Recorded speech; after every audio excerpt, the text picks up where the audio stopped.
Salut les potes, j'espère que tout va bien pour vous. Bah écoutez, pour moi ça va super bien. Puisque vous le savez, si vous avez vu ma dernière vidéo, la RX8 elle roule enfin. Mécaniquement parlant, tout est réglé. Le train arrière est fini, l'échappement ne fait plus de bruit. Ce qui veut donc dire que je peux aller rouler sur circuit et pour ça je suis très heureux. Aujourd'hui les potes, ce qu'on va se faire dans cette vidéo, c'est qu'en toute logique, maintenant que la voiture elle roule, je devrais aller rouler sur circuit. Sauf que moi je suis un gars qui aime bien me compliquer un peu la vie. J'ai donc décidé de refaire entièrement l'esthétisme de la voiture. Comme vous l'avez vu dans la dernière vidéo, on a ouvert et déballé le colis qui contenait les ailes Rocket Bunny qui sont juste derrière moi. J'ai pratiquement fini de les installer, il reste quelques découpes, on va aller voir ça en détail ensemble. Il faut aussi installer les bas de caisse, donc c'est toujours ceux que j'avais avant, mais il faut les réinstaller parce que je les ai complètement démontés. Une fois que tout sera bien installé, bien découpé, je vais pouvoir envoyer les ailes en peinture. Une fois que les ailes vont revenir en peinture, j'ai une très grosse surprise qui nous attend sur la voiture. Vous allez voir, ça va être quelque chose de vraiment très cool. La voiture va radicalement changer de look. J'ai vraiment très hâte de vous montrer ça, donc restez bien jusqu'à la fin de la vidéo. On va regarder ça de près. Donc, comment ça se présente au niveau de ce kit L Rocket Bunny? Donc déjà, la première chose qu'on peut voir, c'est que quand on se met devant, ça élargit vraiment à mort. Je les trouve vraiment magnifiques ces ailes. En plus, avec le petit rajout qui descend sur le pare-choc avant et toutes les vis type privé, je trouve ça vraiment sublime. Au niveau des roues avant, j'ai mis des cales de 20 ou de 25, je sais plus, pour élargir. Et je trouve qu'au niveau du fit, eh ben, on est vraiment pas mal. La voiture aurait tendance à être peut-être un petit peu trop haute. Mais en tout cas, je trouve que les jantes et les ailes fit plutôt bien à l'avant. À l'arrière, c'est un peu plus bordélique forcément. Puisque là, à l'heure actuelle, je n'ai pas de cale. Donc je vais vous montrer de derrière, voilà. Une vue d'ensemble. Tac et tac. Donc là c'est pareil, il y a le petit rajout qui descend sur le pare-choc arrière que je trouve super joli. Donc au niveau des jantes là je n'ai pas de cale. Et ce qu'il faut savoir c'est que là le pneu fit pile poil avec l'aile d'origine. Donc comme vous le voyez, les ailes Rocket Bunny élargissent vraiment beaucoup. Je vais trouver des solutions, je vais changer les jantes ou mettre des cales vraiment grosses, mais mettre des cales grosses ça me chagrine un petit peu. Je vais sûrement changer les jantes à l'arrière, je vais voir. Mais en tout cas je vais pas rouler comme ça parce que c'est extrêmement laid, hein, on est tous d'accord là-dessus. Ce qui me reste à faire là, c'est installer les bas de caisse, les mettre en place, puisque je vais sûrement avoir encore quelques découpes à faire, surtout à ce niveau-là et au niveau de l'arrière pour que ça fitte avec les ailes. Une fois que toutes les découpes seront faites et tout sera bien en place, je redémonte les ailes, je les ponce et je les envoie chez le carrossier.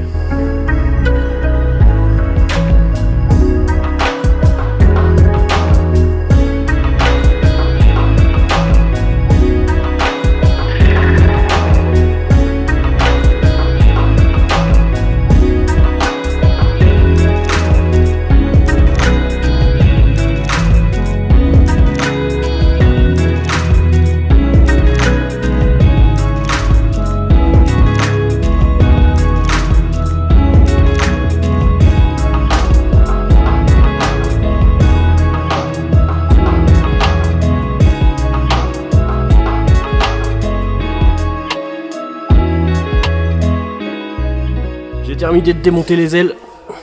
J'attends que le carrossier vienne les chercher. Voilà, c'est nickel. Les bas de caisse c'est pareil, j'ai fini de les fixer. Donc j'ai mis des inserts avec des vis. Hop, juste là. Là maintenant c'est bon, il bouge plus, c'est vraiment nickel. Il me restera plus qu'à faire les passages de roue bien propres.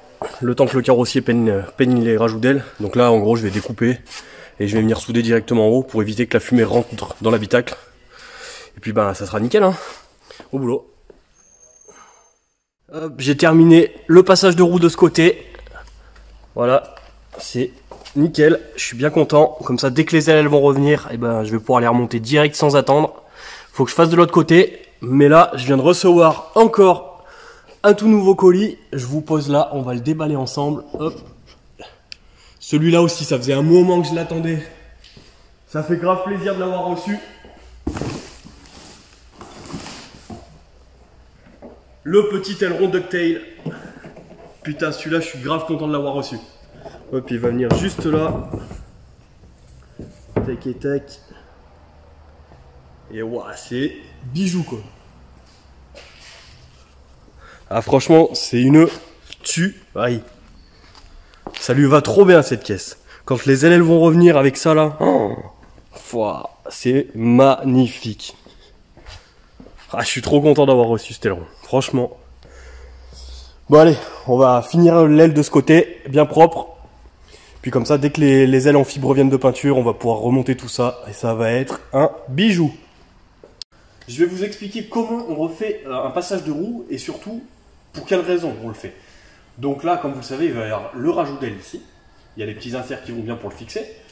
Sauf que du coup, vu que l'aile est beaucoup plus large, on va venir élargir la roue qui va arriver à peu près ici. Et vu que la voiture est extrêmement plus basse que de l'origine et qu'ici, il y a justement l'aile d'origine qui passe, et bien en fait, sur les compressions et les bosses, la roue va venir taper dans le passage de roue et ça risquerait de nous créer des problèmes, nous crever le pneu, abîmer la voiture, nous freiner. Enfin, c'est problématique en fait. Donc, lorsqu'on vient élargir une roue, on vient découper l'aile d'origine, voilà, comme j'ai fait ici. Le problème, c'est qu'une fois que l'aile est coupée, là il y a l'aile, la partie bleue visible, et à l'intérieur, on a ce qu'on appelle le passage de roue. Et en fait, le passage de roue, il faut venir le rejointer à l'aile, puisque sinon, voilà, on se retrouve avec ça un jour ici, c'est extrêmement laid, et puis la fumée pourrait rentrer dedans, ça pourrait créer beaucoup de problèmes. Donc on vient refermer en fait cette paroi. Pour ce faire, on vient couper des petites lamelles, comme je viens de faire là à l'instant. Ces petites lamelles, on vient hop, les remettre contre l'aile d'origine, voilà, clac.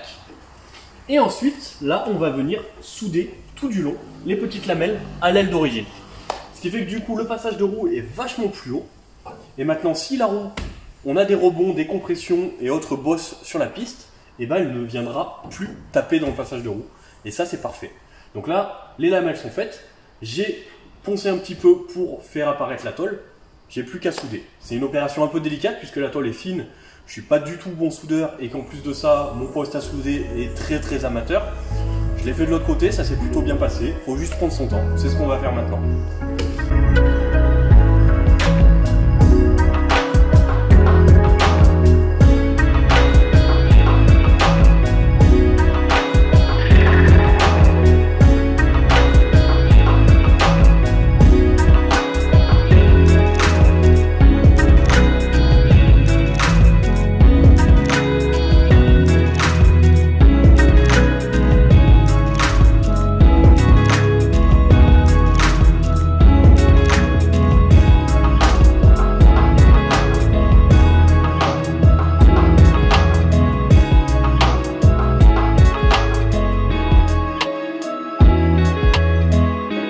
Voilà, ce côté aussi est terminé.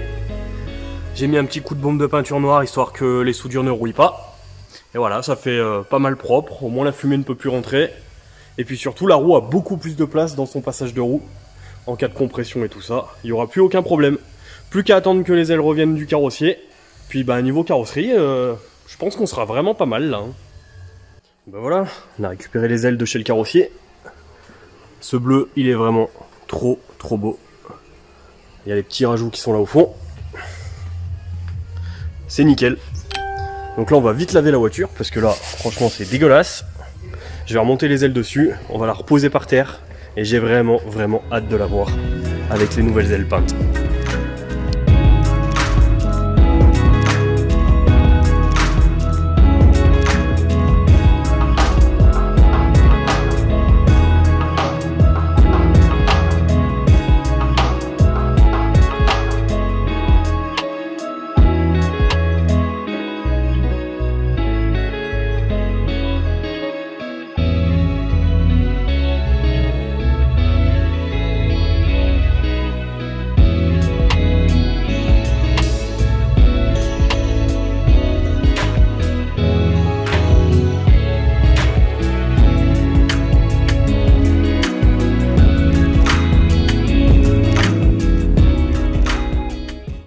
Bon alors les potes, franchement, il est pas magnifique ce nouveau kit carrosserie. Allez, donnez-moi un petit peu vos avis en commentaire, ça m'intéresse. Moi personnellement, je la trouve vraiment trop belle. En plus, ça faisait super longtemps que j'avais pas lavé la voiture, j'avais oublié à quel point le bleu il était joli. En début de vidéo, je vous avais parlé d'une surprise. Cette surprise en fait, c'est que Auto Styling Factory doit venir me poser une nouvelle déco sur la voiture. Cette nouvelle déco, c'est celle-ci. Ceux qui me suivent sur Facebook et Instagram l'ont déjà vu, d'où l'intérêt d'aller me suivre sur ces réseaux. Il y a beaucoup de choses que je poste bien en avance par rapport à YouTube, donc pour avoir quelques exclus, c'est toujours bien d'aller me suivre là-bas, n'hésitez pas à y aller. Les liens sont bien évidemment dans la description. Petite pub faite, on passe à autre chose. Cette nouvelle déco donc, c'est Auto Styling Factory qui doit venir la poser. Et normalement, on devait le faire aujourd'hui. Donc aujourd'hui, on est le lundi 14 juin. Et j'avais pris ma journée de congé exprès pour faire ça sur la voiture. Maintenant que les ailes sont posées, qu'elle est toute propre et tout. Voilà, on devait enlever tout ce qu'il y avait dessus et poser la déco. Sauf qu'il y a une dizaine de jours, Drift & Fun a annoncé une journée au circuit du Bugey. Et le circuit du Bugey, c'est juste à côté de chez moi. C'est sur une piste arrosée. Et en plus de ça, c'est une petite piste. Et c'est la dernière fois qu'ils vont faire une session au Bugey avant très longtemps. Donc je me suis dit, ça serait dommage de passer à côté, en sachant que j'ai mon nouvel échappement et mon nouveau train arrière à tester. Donc du coup, voilà, ça a été un petit peu un dilemme. Est-ce que je prends mon lundi pour faire la déco? Est-ce que je prends mon mardi pour faire la journée drift? Je pouvais pas prendre les deux malheureusement, ça aurait été trop beau. Donc du coup, j'ai vu avec Auto Styling et finalement j'ai annulé aujourd'hui. Et demain on va rouler. C'est peut-être pas plus mal et en plus de ça, avec les nouvelles ailes, je pense que sur la piste ça va être vraiment trop beau à voir. Donc du coup, demain on va rouler. C'est ça la bonne nouvelle. Mais du coup, on ne peut pas faire la déco aujourd'hui. Donc la déco c'est juste repoussé. Il faut que je voie avec Auto Styling au niveau du planning et tout, comment on s'organise. Faut qu'on se trouve un jour où on est dispo tous les deux pour la faire. Mais du coup pour cette vidéo, je vais malheureusement pas pouvoir vous montrer la déco. De toute façon la vidéo était déjà un petit peu longue. Donc rajouter ça derrière, ça aurait été trop long je pense. Et puis ça permettra de faire aussi une vidéo spéciale pour la déco. C'est pas plus mal. Ce qui veut dire donc que demain je vais rouler avec Drift & Fun. J'ai vraiment déjà hâte d'y être puisque ça va être la deuxième fois que je vais essayer ce nouveau moteur. Il me reste 2-3 bricoles à faire sur la voiture, préparer toutes les affaires. Ce soir je viens charger la voiture sur la remorque. Et puis comme ça, demain, j'aurai plus qu'à partir et ça va être le feu. Pour cette vidéo, on va donc s'en arrêter là. N'hésitez pas à poser un petit like. Abonnez-vous surtout à cette chaîne, c'est très important. Les réseaux sociaux, Facebook et Instagram. Je vous mets tout dans la description, bien évidemment. Je vous dis à bientôt les potes. Vivement demain, on va rouler. Ciao!